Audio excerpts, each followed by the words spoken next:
A very good evening, Zimbabwe. This is Studio 7 LiveTalk, where we speak about issues affecting women on the Women's Roundtable. This September the 3rd, 2015. We're glad that you've joined us this evening. I'm Marvelous Mhlanga-Nyahuye. And I'm Praxedis Jeremiah. And on the Women's Roundtable today, we are looking at the high prevalence of HIV/AIDS virus among sex workers. What are your views on the issue?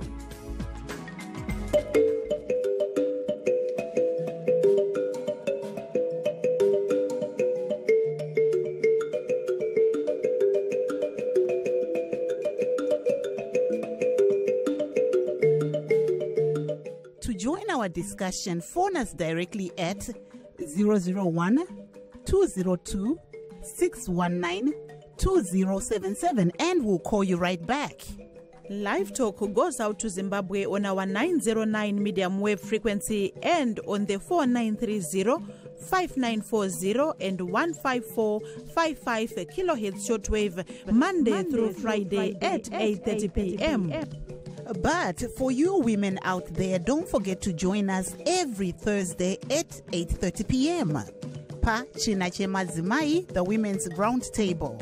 On the internet, you can find us at www.voazimbabwe.com, www.voashona.com, and www.voandebele.com. Rangu ndinonzi Sharon Mazvihwa. Ndakaberekwa gore ra 1991 10 November. Ndinogara kuAirport.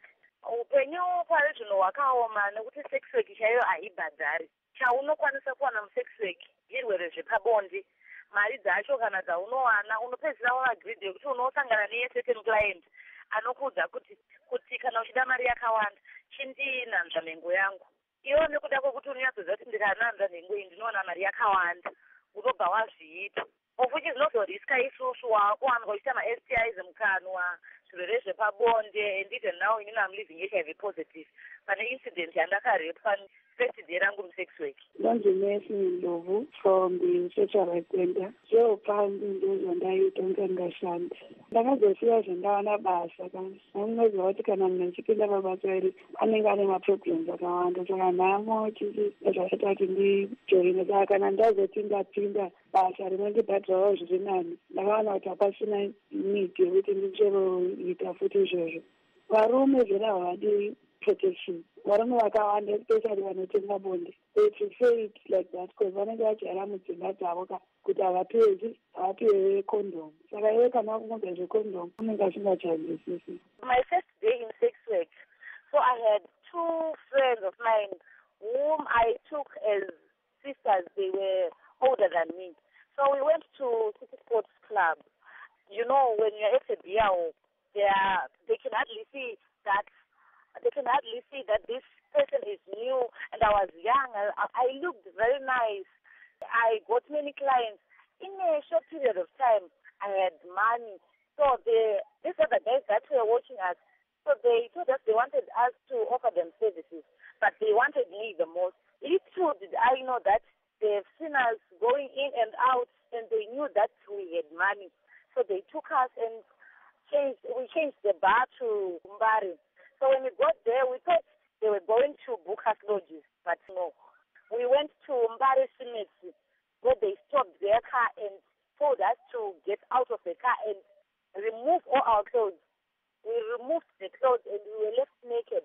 They took all the money that we had inserted in our bras.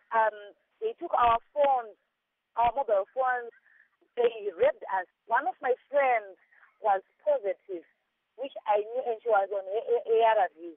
They exchanged us one after the other, rotating us without protection, without even wiping their dirty, which I sometimes, if I think about it, I always say, are they rituals? What did they do that for?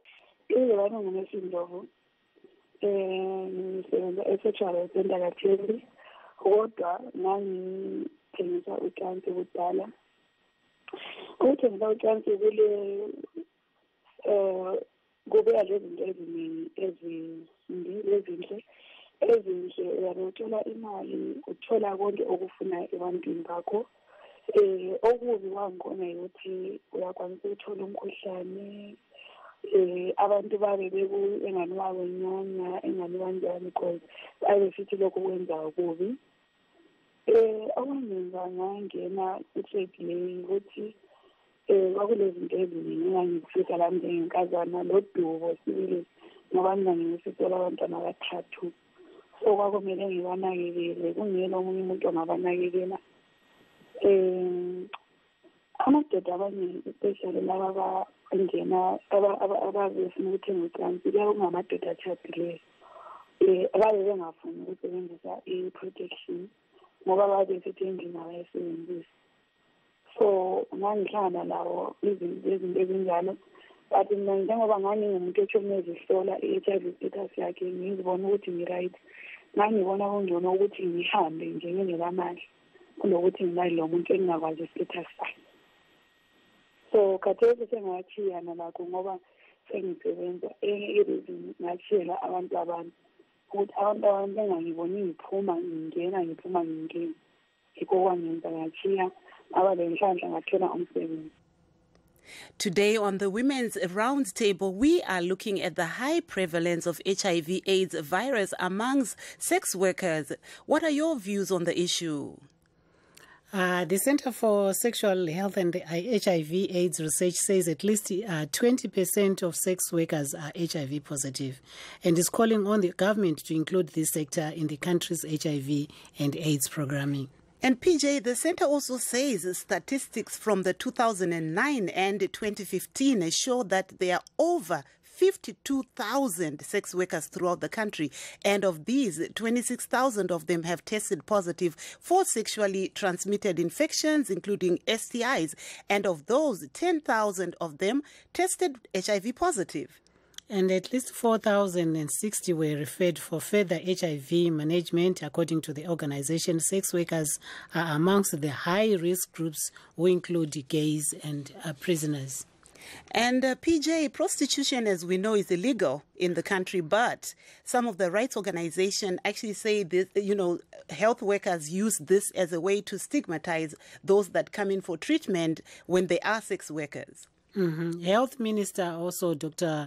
David Pfupa, recently said government was going to engage key populations in HIV and AIDS programming and move most sexual rights organizations say is a step in the right direction. And PJ, actually, one of our interns at Tato Mokona had an opportunity to speak to Dr. Pfupa on one of the high-risk groups, which happen to be people in prison. And we take a listen to what Dr. Pfupa says. The statistics are such that the HIV prevalence in the country is 14% in the general population, but in prisons it's 28%, which means it's double. And we are now saying there must be further research to establish whether, in fact, people come into prisons because they are from high-risk communities and are already infected, or they get infected from within the prison. That research is yet to be done. And that means prevalence rate in prisons is double that of the general population. This is true of many countries within the Africa region, that the prevalence of HIV in prisons is double. Aiwa, PJ, we heard there from Dr. David Pfupa, the health minister, just explaining about what is happening in prisons, especially when it comes to the high-risk groups like prisoners. But today, as we know, we're talking about sex workers. Over to you, PJ. Namhlanje kuhlelo lethu sikhuluma ngodaba lolu lwabaphila ngokuthengisa imizimba yabo, ama-commercial sex workers. Lapho ke sike sezwa abakhulumileyo abanye bangikhona ababesenza umsebenzi wona lo asebayekela khathesi ngoba sokuphume umbiko othi wona kulenani elikhulu sibili labo abaphila ngokuthengisa imizimba yabo, ikanti ke isilinganiso so kungamashumi amabili ekhulwini 20% yabo kuthiwa baphila legciwane lengculaza aba-HIV positive. Yikho-ke sizama-ke ukuthi sihlaziye ukuthi kathi vele kwenzakalani, njalo siyakwazi ukuthi lo msebenzi awukho emthethweni, bayabotshwa mihla ngemihla, kodwa kuzathola ukuthi abesifazane abesilisa labo bayenza khonokho okuya emacansini. Njalo abanye babo kade bekhuluma lapha besithi nxa besiya emacansini amadoda abanikazi lawo yibo abathanda ukubhadala intengo inganeno, kodwa besithi kabafuni ukusebenzisa okugqoka lokhu ikondom. Aiwa, iro idama PJ zvechokwadi nhasi muchirongwa chedu ngatikurukirei madzimai Women's Roundtable. Tiri kutarisa mashoko ekuti utachiwana hwe-HIV AIDS huri kukwira zvakanyanya mumadzimai anoita basa rechipfambi. Tiri kunzwazve kune rimwe sangano riri kuti iro zvinotodarika muchikamu chinosvika 20% yemadzimai ari kuita basa vane utachiwana hwe-HIV AIDS. Uyezve tanzwa Dr. Pariri Nyatwa achitaura kuti dambudziko iro riri kuwanikwawo zvakare mune avo vari mumajeri. Asi nhasi sekutaura kwatamboita tiri kukurukura nenyaya ye-HIV AIDS mumadzimai. PJ, I think we'll take a listen to some of the sex workers that we spoke to earlier on as we wait to hear from our guests. Upenyu pari zvino hwakaoma nekuti sex work chaiyo haibhadhari. Chaunokwanisa kuwana musex work zvirwere zvepabonde. Mari dzacho kana dzaunowana unopedzisira waagreed kuti unosangana neye-second client anokuudza kuti kana uchida mari yakawanda chindinanzva nhengo yangu. Iwo nekuda kwokuti unyatsoziva kuti ndikananzva nhengo iyi ndinowana mari yakawanda, unobva wazviita. Ofuchi zvinozoriska isusu wakuwanikwa uchita ma-STIs mukanwa, zvirwere zvepabonde, and even now inini I'm living HIV positive. Pane incident yandakarepwa first day rangu musex work. Wakatanga kuita basa iri rini? Ndakapinda sex work 2010, mwana wangu ane gore. Mai vangu vakashaya ndiri mulebha, murume wangu akasungwa. Time yandakasunguka mwana, saka I had nowhere to go. Marelatives chaiwo havana kunditambira because ndandane mwana. Vakanditi tinotambira munhu asina mwana. Mwana wako hatikwanisi kumutambira panapa. Saka ndakatoona kuti ndikada kuti ndimire ipapo handizokwanise kuchengeta mwana wangu. I had to live mustreet, sometimes ndisiya mwana ega, nditsvaga mari, ndichikumura hembe kumaavhenyu kusvika ndazowana mari yekusvitsvagira imba. Ndakanga kutsvaga imba, ndopandakazosangana neincident yandaitaura yai. Saka izvi waizviitira kupi? Ndaizvitisa mumaavenues kuwadzana kunonzi kuWhite House nemucity sports. Iwe ungati chii chakanyanyoitika kuti uzowanikwa uchifunga kuti uite basa irori? Sei vakawanda vanoita basa irori vari kuriita? Basa iri zvandinoona hariitwe nemunhu anoda, asi kune vamwewo vane mashavi ekuti unonyatsoona kuti ezvinozvi ndikasatsvaga mari yekuti ndichengete mwana wangu, hapana munhu anokwanisa kundibatsira kuchengeta mwana wangu. Like inini mai vangu havana kambobhera, vakandiratidza kuti ava ndivo baba vako. Ndakakura ndichiziva mai vangu iyo ndiyo relative one yandanga ndinayo.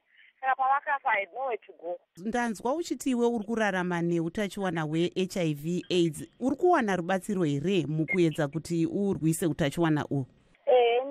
Ndiri kuwana rubatsiro, ndiri kutora uyu yangu matenolam kuEdith, ndokwandinotorera ndichibatsirwa nesesha. Tinoonazve vamwe vanoti vanowana mari kubva mubasa iri. Paunomboshanda unenge uchiwana mari yakamira sei? Uyezve tichiona kuti munyika basa iri haribvumidzwe. Zvii zvaunoita kuti usawanikwe uchizosungwa nemapurisa nezvimwe zvakadaro? Basa iri haribvumidzwe, ende paunotomhanyidzana napo isusu sema-sex workers we believe kuti pane mapurisa pacho ndo pane mari. Saka even pakanzi musabate ma-sex workers kana mutengo wadzikira, nekuti kana vakadzi vemumba vanongouyo vachingomira nesu mumarunda. Saka iwe shuwiro yako yemangwana ndeyei semudzimai? Ini shuwiro yangu ndeyekushanda young divorced mothers, ichinzwa zvichemo zvavo, nokuti inini ndakarasikirwa netariro time yandainidha amai nemurume dzemose. Zvakazondilidza kuti ndiende kunoita zvinhu zvandandisingakwanisi kuita zvandaishora ndichikura, zvakazoita kuti ndigume ndakurarama ndine utachiwana. Ini ndakakura ndisina. PJ, we heard there from Sharon Mazvihwa, who herself says she is a sex worker but is trying to better her life by going to, and she's saying she's actually studying cosmetology. And she's saying, you know, what led her to actually go into the streets was she wanted to look after her then one-year-old child. So, you know, some of the stories are really sad. We also had the opportunity to speak to Mesin Lovu. I think you spoke to her too. Yes. What was she saying? Basically, she was saying she was forced into being a commercial sex worker because of the circumstances and so on. And but she realized that she has to change her life because she was at the risk of catching on HIV and AIDS. But unfortunately for her, she managed to get an opportunity to get employment, to get a job, and just to better herself. And then she realized that it is important to leave this job because it's too risky. Yes, and she's PJ. not HIV positive. Yeah, that was very moving, yes. in fact, because from what her conversation, she was actually saying she still works with commercial, with sex workers. Apparently, we shouldn't use the word commercial. And this actually came from Mercy. So she says she's working with sex workers. And what she's found is that it's easier for them to talk to her and to also share their ideas and to also make sure that if they do want to go back to school, she points them in the right direction. Yes. Tiri papo PJ, tine muteereri wedu wokutanga, Mukoma Ozwo. Makadi Mukoma Ozwo. Pari zvino Mukoma Ozwo foni yavo inenge isiri kunyatsoita zvakanaka. Tombodzokera zvedu mukuzeya. Ungangoda kutsanangura zvazviri kutaura sisi Messi. Usisi Messi uthenana uloke khona emsebenzini lo kodwa ke yena wabanjwa ngamandla ukuthi angene kulomsebenzi kungenxa yokuthi wayeseswele ukuthi enzeni ngoba wayefelwe ngumamakhe umkakhe la wasengena ejele. So izinto vele sase simzimela ukuthi nana yenzeni kwakule ngenye indlela njalo yena ke waba lohlupho lokuthi wangena kulomsebenzi sisemncane njalo sesemuhle ukuthi wagcina edlwengula lapho eqalisa vele labanye bakhe abayiqalise lawo ayivele abazibona ukuthi naba HIV positive. Laba ababadlwengulayo babadlwengula bonke bebatshintshanisa sikhathi sinye ukuthi nabathelela igciwane leli balithatha from omunye balithelela omunye njalo njalo. Kodwa ke yena ke uthi yena uyakwazi ukuthi lo msebenzi uyingozi ngakho usefuna ukubuyela esikolo. Aiwa simfisela inhlanhla. Tazwa sisi Sharon vatanga kutaura vaive vachiti ivo chinonyanyorwadza pabasa iri ndechekuti unosangana nemumwe munhu anoti iye aiwa usazvidzivirire iye achiziya paakamira sekutaura kwaita Sharon abva ati iye akawanikwa achibatwa chibharo nevamwe varume vakavachinjanisa vachiita zvakawanda zvakadaro uyezve pari zvino ari kurarama neutachiona. Asi tikanzwawo sisi Messi zvevachiti ivo pavaishanda basa iri vaibva vatotaura kuti pasina kuzvidzivirira havapindi pabonde. Saka zvakavabatsira nekuti pari zvino havana havo utachiona. Asi vati vazhinji vari mubasa irori vane utachiwana.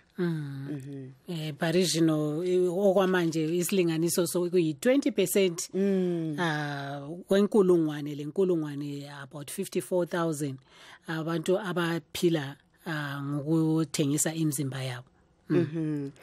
Tiri kunzwa kuti tinenge tina Mukoma Ozwo vanenge vadzoka panhare. Makadii Mukoma Ozwo? Aiwa takasimba, tipewo pfungwa dzenyu asi dai madzikisa redhiyo mbichana. Ndikoma from Durban. Ndinongotenda nyaya yechirongwa chenyu, chirongwa chakaisvonaka shuwa panyaya kumadzimai even neiwo kuvarume ava. Ndinofunga kuti vanhukadzi kana kuti vanhu vechirume ngatidzidzei nenyaya yechirwere ichi kumazuva ano che-HIV. Ndinoda kuyambira vanhukadzi kuti kana muchinge mapererwa nepfungwa kana kupererwa nezvokuita kuburikidza ngemashaya mari kana kuti shaya zvokuita munyaya yeupenyu hwahoma kudai mazuva ano, ngatitsaye kuitawo maprojects kana kuendawo muchechi maorganization anotsaye kubatsira vanhu kuti vaone kubatsirikana. Right now ndokutaura nyaya yasisi avati vakarepa ende mwana wavo vakazita mwana vari muchipatara ndongo vakashaya rubatsiro. Right now vakuti vakonana nechirwere vari muchirwere che-HIV and positive. Zvakazovaleadha mumatambudziko ekusangana nechirwere zvino vakashaya ivo kuti vakarwara mari yacho echazoshandisa mwawo iye zvichazowani kana zvisinani kuti mai ngavatakuru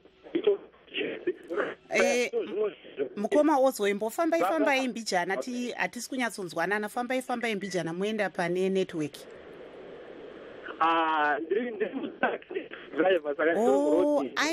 Saka kana muri truck driver mukoma ozonyatsotaurayi tinonzwa kuti vanhu vanonyanyeta mabasa ekufambawo imi varume ndimiwo vamwe vari kuita kuti madzimai azosvika muna taisireva umo zvinofamba sei? ichokwadivarambe vakadzi avakava vakawanda matinofamba mumuzira umo ichirume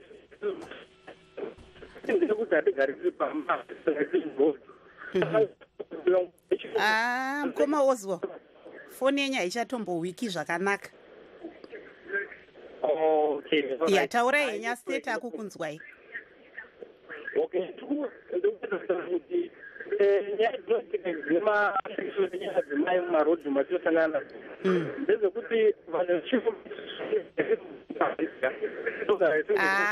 Mukomaka tinokufonerai futi ndofunga mune mazosvika pane network yakanaka tinotenda kunge mamuinesi.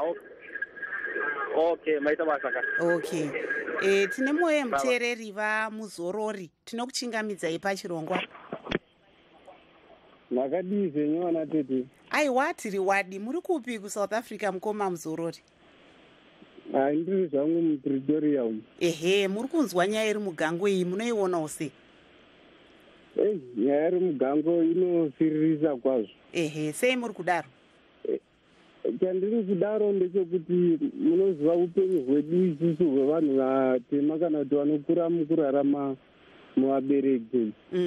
Ukazowanikwawo munhu wowanikwa uchinotengesawo muviri uri munhu wechikadzi zvinhu zvinofiririsa kwazvo. Asi ndiri kurwadzikana navateta vanoratidza kuti achindoona sokuti vakakasira kumhanyira kumedza kutsenga kuchada vakambotsagawo rimwe nzira vakambotsvaga kana nzira mbiri kana nhatu zvadzo dzokuti vangaita sei plani yekuti vangatsvaka mari sei sezvo vanga vachitaura kuti mumwe wavo wakambodi wakaenda kujeri vachiri mwana mucheche. Saka andoona sokuti vanenge vakakasira kumhanya kumedza kutsenga kuchada. Asika mukoma vamwe vanotiwo imi varume dzimwe dzenguva ndii munoita kuti mabasa aya aramba achipfumbira nekuti dai pasina varume vanonyenga madzimai aya anoita zvokufambi pangadai pasina chifambi munozviona seizvo? Iyoyo ndingaiona iri poindi zvayo but handioni iri poindi chaiyo nekuti munoziva zvinoitikapo vanhurume vanoita kajairira ikakoko kuti vanhu vachiona madzimai kana pasinawo madzimai handioni kuti rezi dambudziko kuvanhurume. PJ? Saka matizvoitwei kuti dambudziko iri ringe richipera? Iri dambudziko ndoona sekuti mutemo wedu wanga wakanaka zvawo muZimbabwe kurambidzawo chifambi. Ndisingareveri kuti chifambi chinoitwa nevanhukadzi chete asi kuti chinodzibatanidza zvese nevanhurume but ndoona sekuti hurumende yedu iri kugona pakuti chifambi chisawanikwa chichiindirira mberi. Ko imomo muSouth Africa makamira sei panyaya iyoyo yechifambi? Muno muSouth Africa nhau dzechifambi ndoona sekuti muno maraitsi akanyanya kuwanda saka muno munyaya dzechifambi ndoona senyaya dzisingambonyanyi kutorwa serious. Aiwa tinotenda mukoma Muzorori kunge manga muinesu pachirongwa. Tinotenda vana tete. Aiwa tinotenda.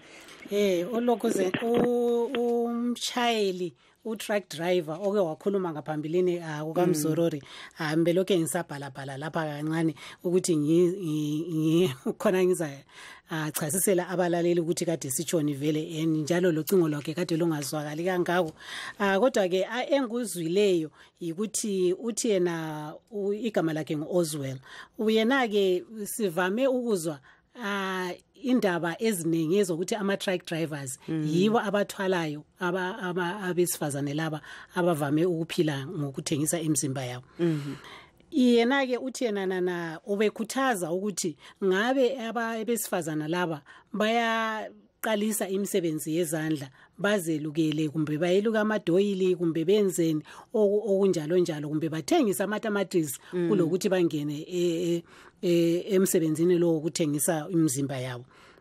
Watsho njalo futhi wathi yena kule nhlanganiso ezithile, inhlanganiso ezinjengama-church, inhlanganiso ezizimele ama-NGOs aphathisa abesifazane ababe sebewelwe luhlupho. Ikanti-ke umkoma Mzorori laye ucizelele khona lokho esithi yena ubona ngani laba abesifazane esike sakhuluma labo uSharon uthena waphangisa kakhulu, yebo waba lodubo kodwa waphangisa kakhulu ukuya umsebenzi lo okhanya ulula ukuthi uthola imali masinyazanyana ze kodwa ke uyazilethela imikhuhlane eminingi. Ubutheneke ukuthi ngawaqala waya khuluma labanye abenhlanganiso ezehlukeneyo njengakhona lokho kade kukhulunywa ngoOswell ukuthi kabaye emachaweni, kabaye enhlanganiso nezizimeleyo ukuze bathole uncedo lokuthi baziphilise empilweni kulokuthi uyezikhokhela into enjalo. Kuyafana lokuthi usebenzisa ireza etoilet. PJ tinenge tine muteereri ari parunhare pari zvino. Sisi Rumbidzai, makadii? Farawo. Sisi Rumbidzai, muri kunzwa nyaya iri mugango, munoionawo sei? Isusu bazi rinotoonona izvozvo rinonzi Girls Today. Tikutoona kuti nyaya dzacho dziri kutoramba dzichiwanda. Izvi zvinonyanya kukonzereswa nekuti zvoni vanenge vasina zvekuita vana vasikana vedu. Kana mwana asingashande kana kuti vabereki havasi kushanda, nhamo ikawandisa mumba, the only option yaanenge atoonayo ndeyekutoti ndingonowana zvinodibatsira. Kuzvibatsira kwacho akutopinda muchipfambi. Muchipfambi muya tava kutowana kuti mwana wedu, mwanasikana wedu atova neHIV. Ende zviri kutonyanya kuti affect especially vana vemuAfrica noma zviri kunyanyoitika stereki. And tikutoona kuti dzimwe nyaya dzacho dziri kutokonzereswa nemarecent issues akabuda kuti vanhu vari kudzingwa mabasa and stuff. Munhu angatova dependent unoti ane kabasa kake kari nani kaari kuita, of which mazuva zvakaoma kutaura chokwadi.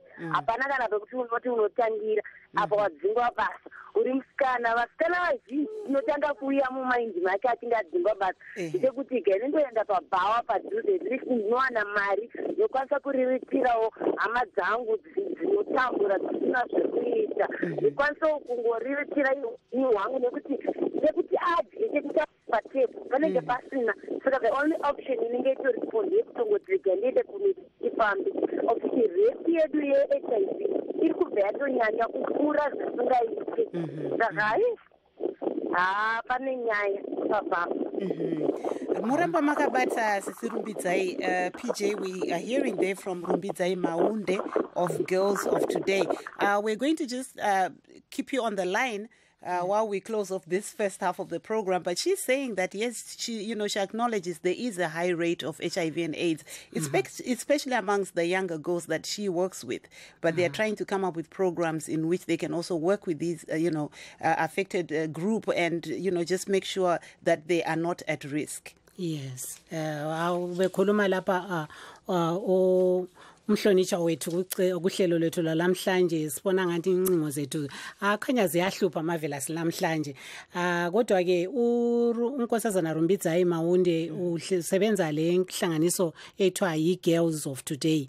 Lapha bekhuluma ukuthi na yebo siyezwa inkuthazo eyenziwa ngabantu bonke eyokuthi kumele amantombazana lawa azame amanye amacebo kulalawo akhona ukuthi bayithengisa imizimba yabo. Kanti ke sizakuthi kabe lokho esecingweni siye sivalelisane labalaleli bethu aberedweni siye ebulenjini. Aiwa, PJ, this first half seems to have gone very fast, but we also have our guest who's holding and will transition with her, Tadiwa Pfupa from the National AIDS Council, and also Rumbidzai Maunde of Girls of Today. Thank you. And also thank you to all our valued listeners who called in and some that left WhatsApp and Facebook messages. You know by now that we are streaming live, so please do go and join us at www.voazimbabwe.com. I'm Marvelous Mslanganyahuye. Stay tuned. And I'm Praxedis Jeremiah.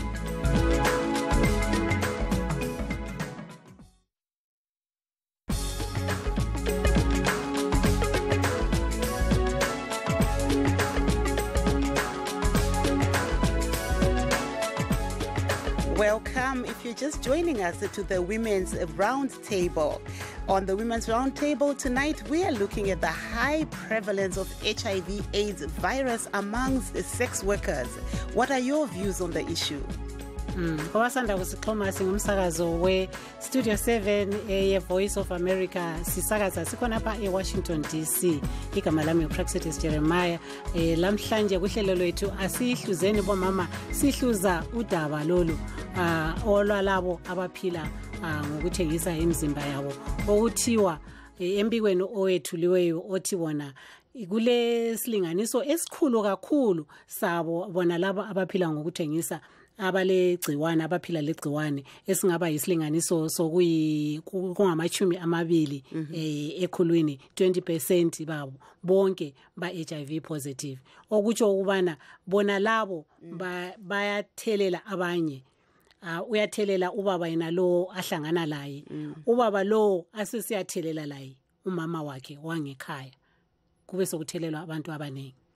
Aiwa icho kwa DPJ tanzwa sisimesi na ivo sisi Sharon vachitaurawo zvekuti chokwadi varume vakawanda vanouya kuzoita basa iri vanoti ivo havadi kushandisa zvekudzivirira utachiwana hwe-HIV AIDS, uyezve kwavari ivo vanoona kunge zvisina basa kuti vaone vachizvidzivirira, uyezve sangano riya rinoshanda nevanoita basa irori vari kuti ivo 20% yemadzimai ari kuita basa iri vari kuwanikwa vane utachiwana hwe-HIV AIDS. Asi pari zvino tombotora muteereri sisi Miriam Chabata. Makadi yenyu sisi Miriam? Ndinofara hangu makadi yenyu. Aiwa, tiri wadi. Muri kupi sisi Miriam? Ndiri kuno kuSouth Africa kuPretoria. Ehe, kwakadi kuPretoria?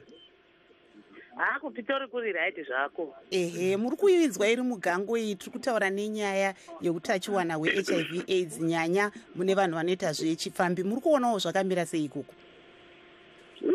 Tiri kuona zvakaoma zveshuwani nokuti woti kunoku tinotozviona ukafamba mumastriti umu varondovira iri unowanika vasikana varimo vakamirira vachitsvaga varume zvokwadi. Unonyatsa kuona kuti nyaya yechirwere kai hei yakaoma ende zviri kunetsa. Unotoona toti vanhu kuita kwananga achiita kuita kuchitsvaga, nokuti kana munhu achimira murodhi shuwa akashama kuri kutsvaga varume, shuwa ini ipapo ndinoona pakaoma zvokwadi. Asika sisi Miriam, vamwe vari kuti ivo vari kuzviita kuti vawane chiruviri, mungavashora here pakadai? Ini ndinovashora nokuti shuwaka chourira achingowanikwi mukuhura kawo kutsvaga basa kai zvinodi. Aiwa iro idambo. Saka muri kuona vari vapi, marudzi api ari kunyanya kunetsa panyaya iyoyi yechifambi? Takambonzwa vanhu vairwirana vekuZambia nevekuZimbabwe neveimomo muSouth Africa, zviri kufamba sei? Ndoona sokuti vanhu ava handingati ndevekuZimbabwe chete kana kuti vekupi, inyika dzose dzinongoita izvi zvechihuresi, inyika dzose, nokuti chero nevarungu unotovaona varipo panenge pachinzvimbo isingatotoziva nemaIndia chaiwo unotoona munhu achitovepo. Aiwa, tinotenda PJ amene kana uda kuvabvunza sisi Miriam vanokuruma futi chirungu. Vanyatsotsanangura kuti unoona mhando nemhando. Saka imimi munofunga kuti zvoitwei? Chii chiri kunyanya kukonzera kuti zvinge zvichiitika? Ndongoona sokuti ingori nyika yanyanya kuoma sokuona kwangu, kunyanya kuomerwa kuri kuita vanhu plus vanhu havachakoshesi kuroorana. Ndo zvimwe zvandiri kungoona, kungoti umwe naumwe ongozvionera kwake, ongoona sokuti marriage chinhu chisina basa, kungoti abheta kungotorambana nemunhu kana andiitira zvakati. Saka ndosaka ndoona sokuti ndozvonyanya kuwanza choureni. Sisi Miriam, iro rimwe zita ratiri kutaura iro tongoti chipambi kuti tiitire vamwewo vanenge vakateerera. Alright. Aiwa, pakanaka zvapo. Aiwa, tinokutendai moramba muchiuya pano pachirongwa chemadzimai. Handisika. Ndinotenda hangu. PJ, we seem to have one of our guests, Ms. Tadiwa Pfupa from the National AIDS Council. Welcome to the program, Mrs. Pfupa. Thank you. Good evening, viewers. Good evening, listeners. Okay, you are right now, I think you were telling me in Gweru. What exactly is going on there?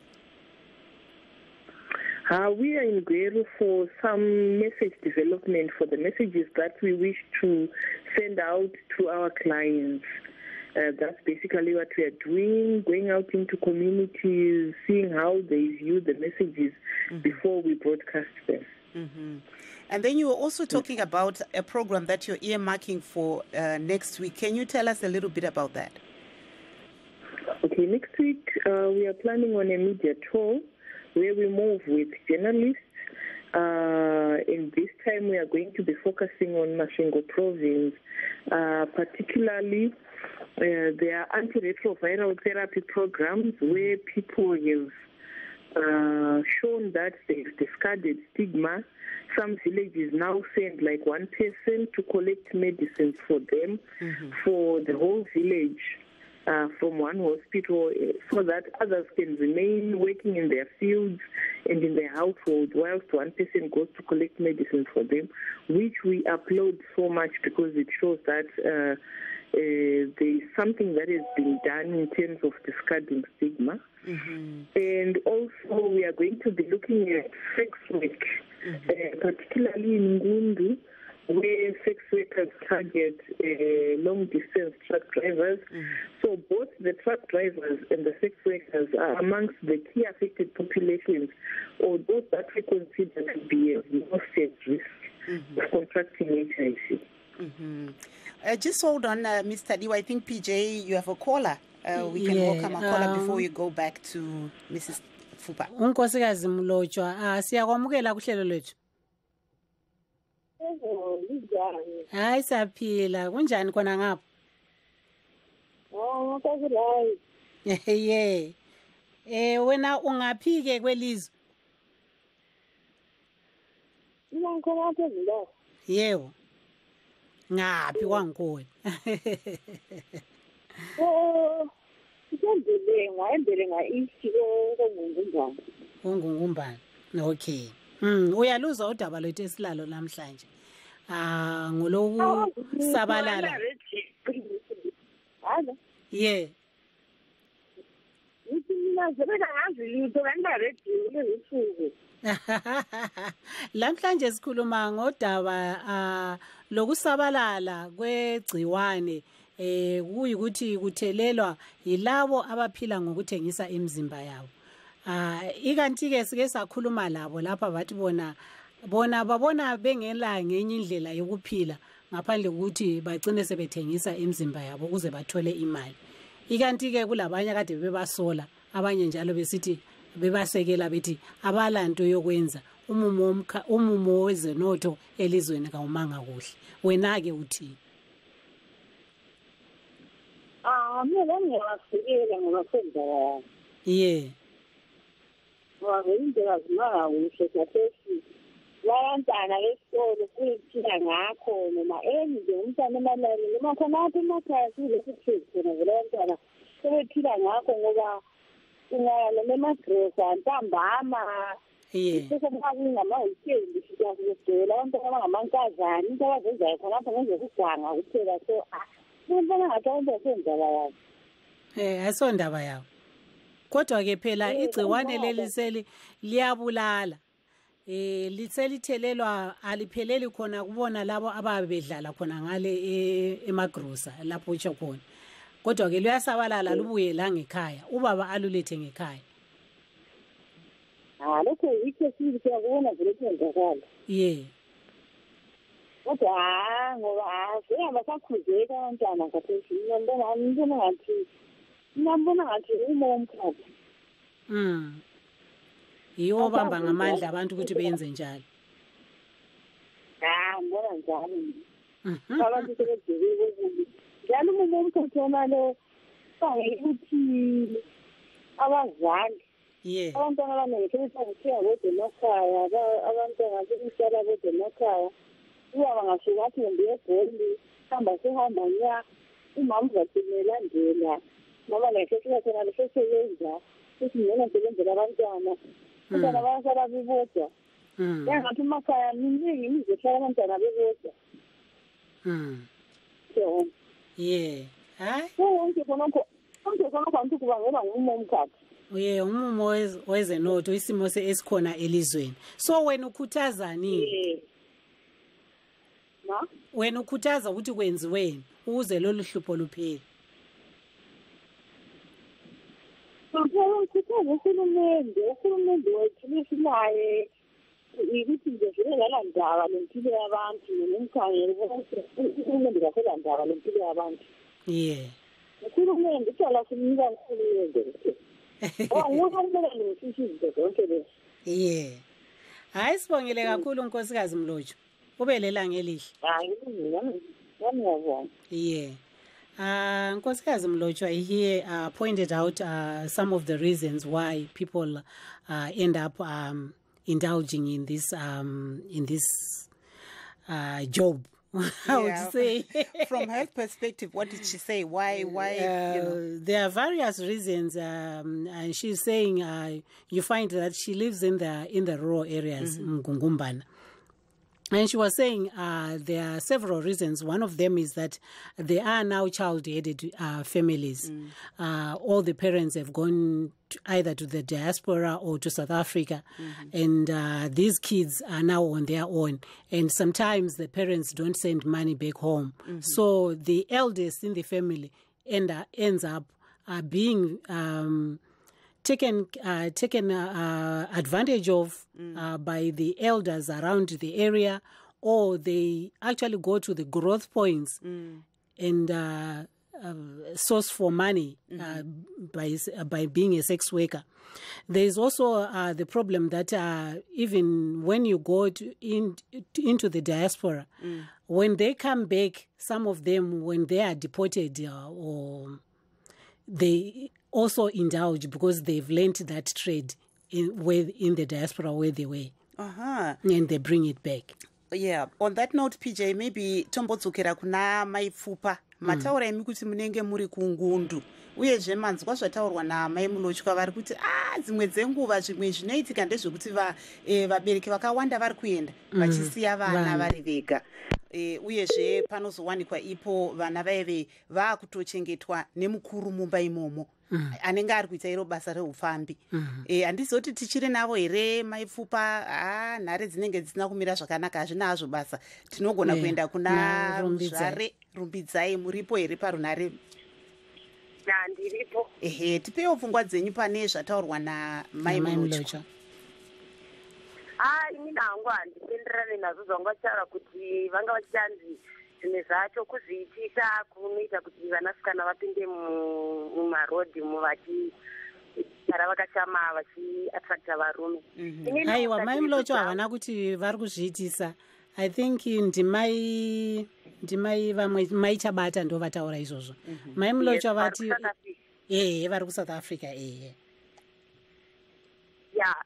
Ndichitaura from that view vatanga kutaura kuti izvozvo. Ini ndinoona kuti nesacrifice yatikaita as an organization, tichiona kuti vamwe vanhu zvikuitika nezvekuti kutoshayiwa kunotovakonzeresa kuti vaende mumarodhi. And tinokumbirisawo kana vane vakatiteerera matruck driver tisiyirewo vanasikana vedu. Muri kunyanyovakonzeresa kuti mwana musikana anenge aonawo tumari twake otirega ndendo kuSouth Africa kunohodha. You take advantage of that nekuti munhu uyo haana kana munhu asina anonyatsooneka kuti munhu uyo haana.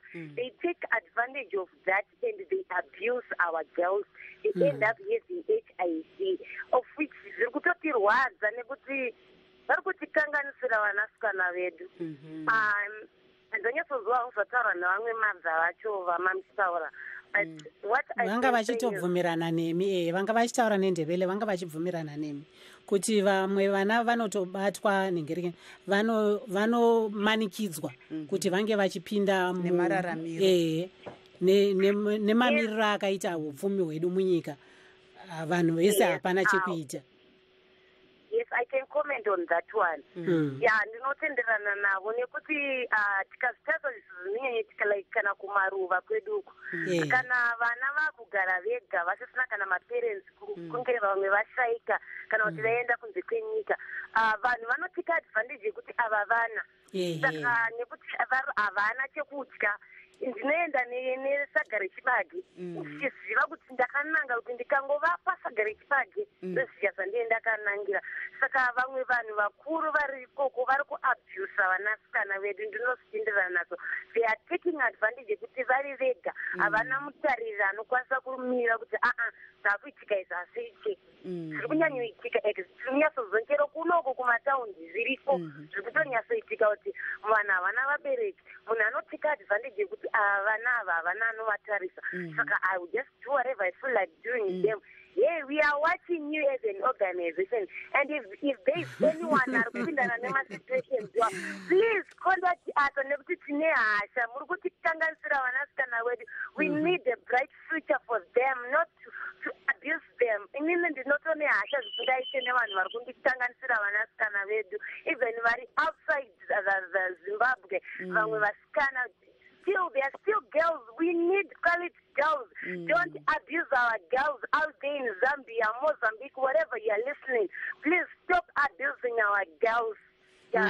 Sisirumbidzai vanenzeve vanzwa tichamboedzazve kutsvaga mukoma Oswell ndo vanga vari kuti ivo vari kudrive tida kumbonzwa kuti nezvamataura izvi vachatora here zvamataura vachinotaurawo vamwe vavo.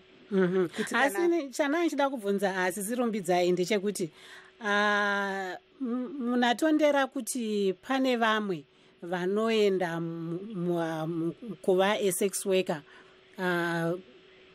pachezvavo vazvipira ende vasina kuti pamwe havana kudzidza. I've heard of college people vasikana vanoenda kucollege asi vanoda upenyu huri pamusoro-soro, and izvi zvinoitika kwete kuZimbabwe chete, munyika dzese kana imo muno muAmerica chaimo. Vasikana vanenge vari kucollege vanopfimbana kana kuti vanodanana nevarume vakuru vakapfuma vachipiwa mari.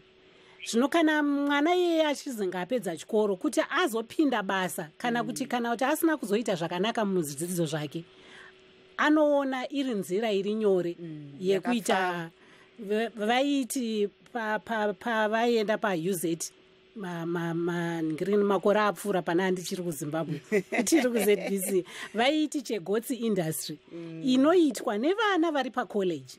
Munoti nevavo vanoda upenyu huri pamusoro-soro vachitengerwa hembe vachibhadharirwa marentals maapartments akanaka.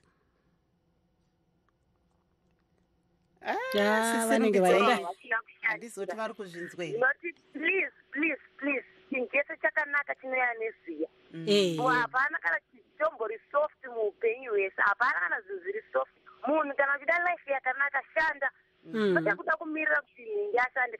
Mari iyoyo ari kukupa akaiwana sei? And hata anokupa akupa anokuzadza HIV, okupa unwanted pregnancy.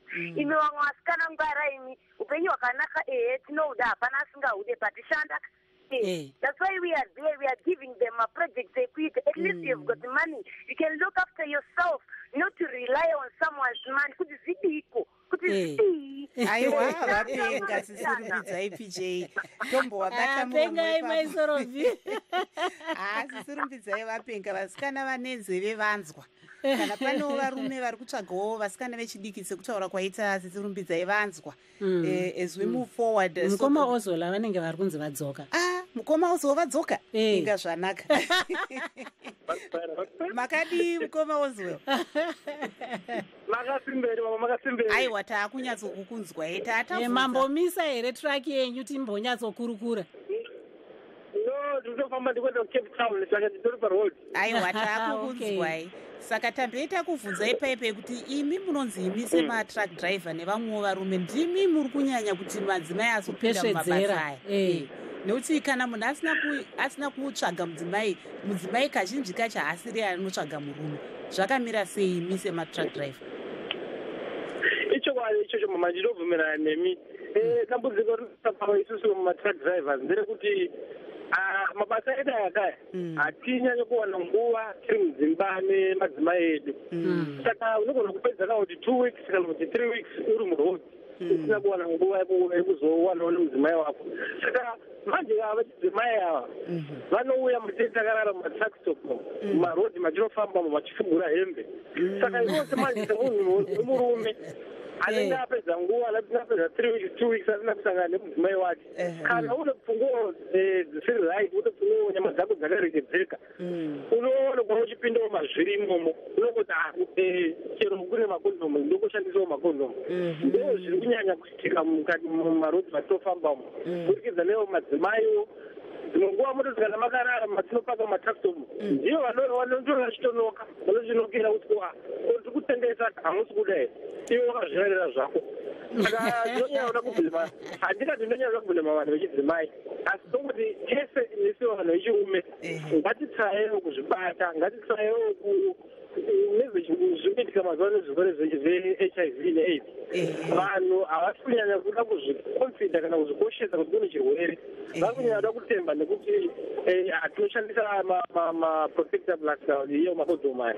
Asi dzimweni nenguva kana uri munhu wechirume une mudzimai wako une mhuri yako, zvanga zvichimbotaurwa nakisira kuti vanhu vechirume vazhinji havadi kupfeka makondomu sezvo anenge ajairana kuda sei kuvara nemudzimai yako kumba. Ndo zvinozokonzera kuti pazoitika zvirwere zvakadaro, kusangana nezvirwere zvakadaro.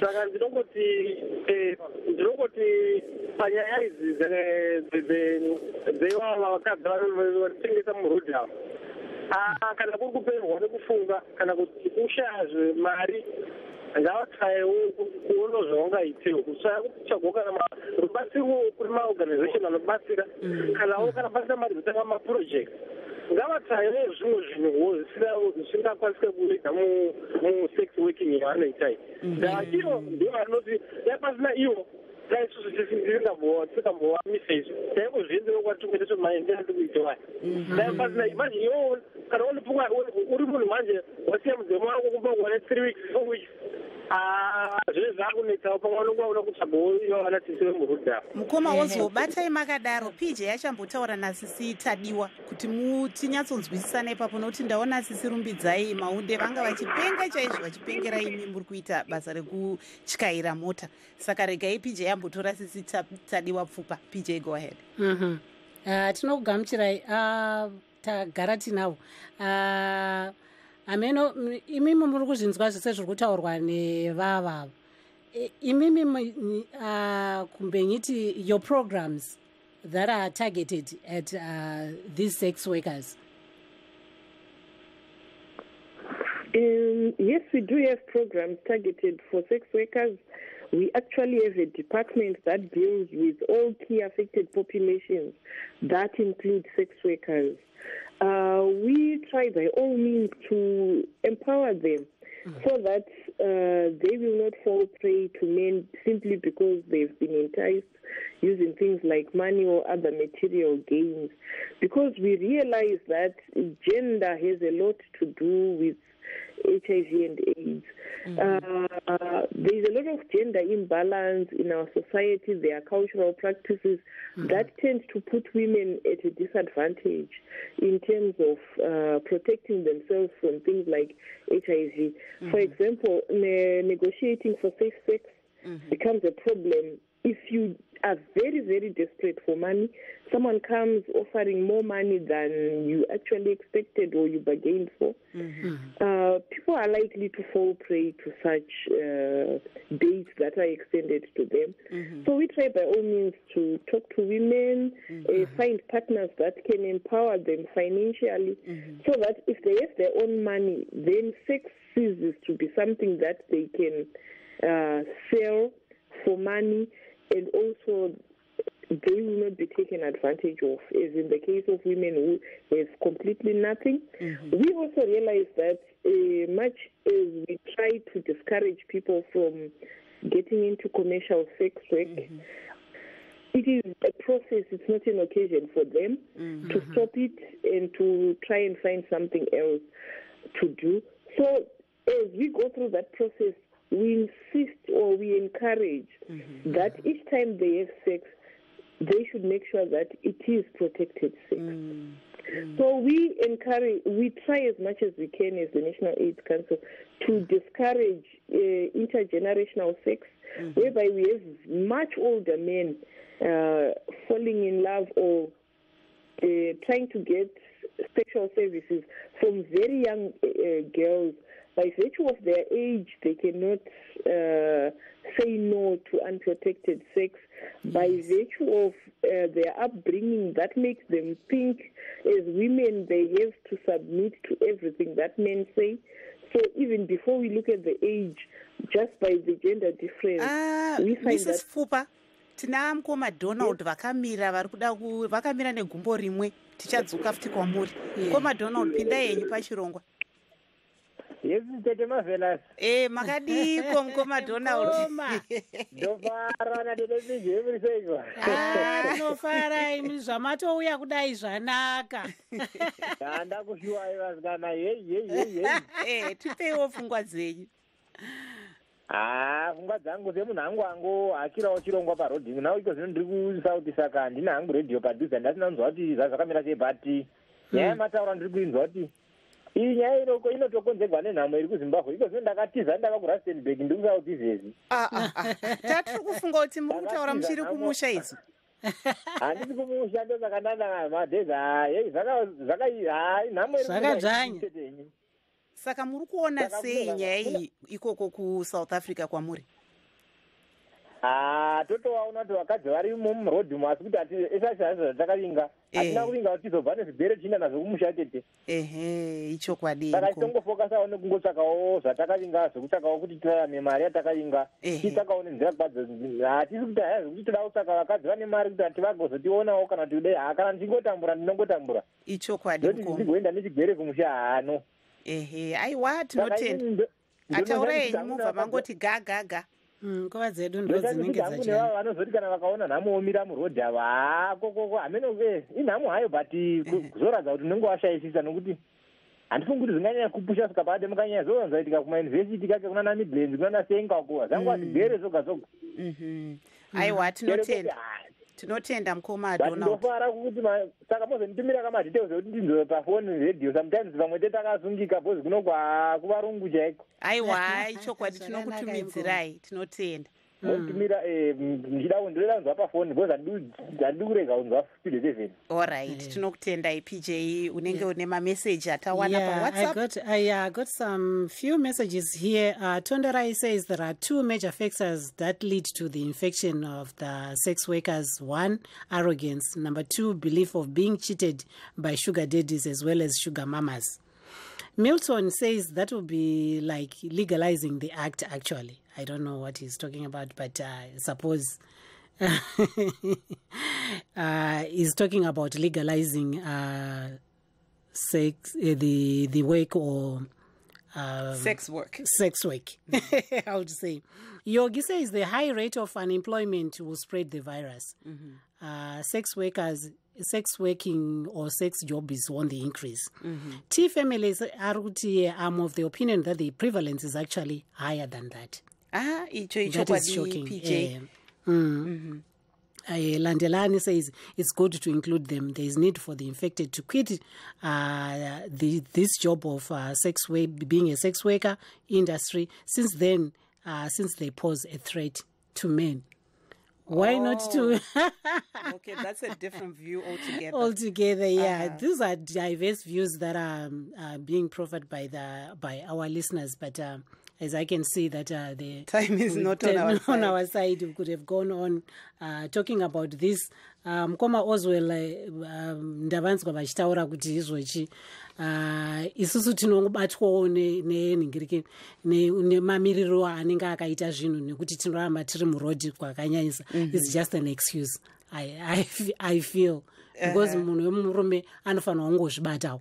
aiwa rega tinzwe kuna sisi Pfupa vachingovharisa asi tiri kunzi aiwa nguva yedu haina kumira zvakanaka. So would like to thank all our guests PJ today and all our valued listeners who sent us WhatsApp messages, Facebook messages, and those who actually called into the show. And also to Sisi Messi and Sisi Sharon for sharing your experience. And we hope that you will join us again next week here on the Women's Roundtable. I'm Marvelous Mhlanga Nyahuye. Mina Praxis Jeremiah, Stevaning Evgelizayo, Naskati Singh.